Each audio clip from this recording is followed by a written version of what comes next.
This was the decision come to by the entire National Party Council.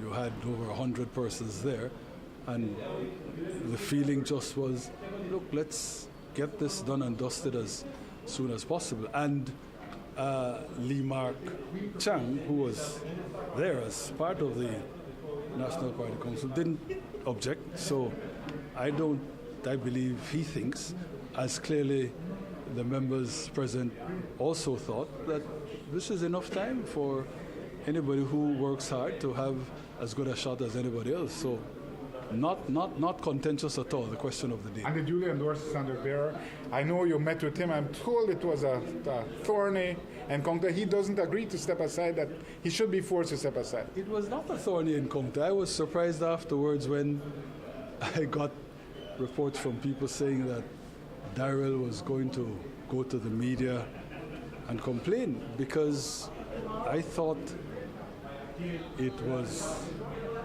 extremely courteous on both sides. Both of us were reasonable.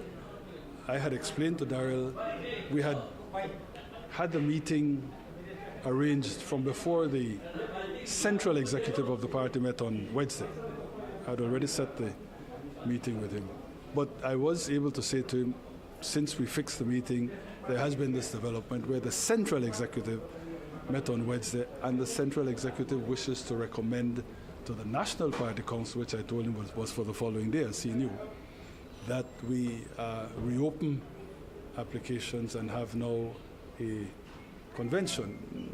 The central thought that since the Constitution requires a convention before somebody can become the candidate, while Darrell had been the only person to put in his name when we opened the lists at that time, and therefore we took it as natural that he would move on to candidacy, there was not the endorsement convention that the Constitution requires held after Darrell was, by default, the obvious candidate in waiting, but the position wasn't solidified. Might seem like some sort of a technicality, but the truth is that we seized on that because we really did not think that the kind of activity that ought to have been happening in Caribbean shores has been happening, and Darrell was very gracious.